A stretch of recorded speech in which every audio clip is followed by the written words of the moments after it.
Thokozani likushe gogo Parafil limphangoma uqengeba la eCape Town kwelenhlanzi.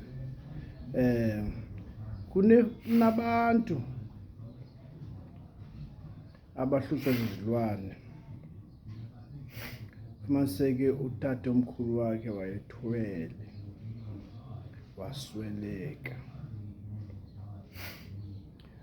akathetha, washiya esisilo esisilwane lesi. Siyamosha ke sisilwane ke esi. Yazi senza ntoni? Abantu abamithiyo lo family sikhupha sibulala izisu zabantu abathweleyo, abantu abazithweleyo. Ngoba sinamlawulo utata omkhulu angathethi. Onyana bakhe bebona nje utata omkhulu endlini kutyetyiwe, uhlifihlifi, inkomo zigusha. Bengayazi kanti utata unesilwane angathethi.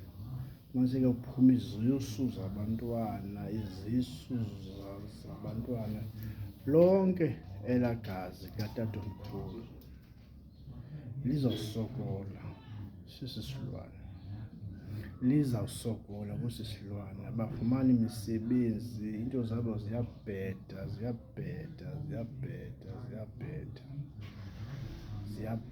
into zabo, baphunyelwa zizusu, bagxothwa emisebenzini. Laa bloodline yalaa tata omkhulu wathwalayo, esaa sisilwane sibangazange funeka silahlwe, sithathwe kuyiwe kulaa ndlu apho wahlala khona, kuthathwe laa moya wesaa silwane uyolahlwa, bahlanjwe ifemeli, bahlanjwe emhlanjeni, kusetyenziswe iimbuzi, kulahlwe lesaa sisilwane, simke namanzi, singaphinde sisokolise. Baqinise indlu, babhrekhe laa moya wesaa silwane sikatata omkhulu okanye utata wayethwele. Ngoku sisuko siyifemeli, laa bloodline sisuko siyifemeli, kulaa bloodline leya. Abanye baphunyelwa zizusu, abanye abafumani msebenzi.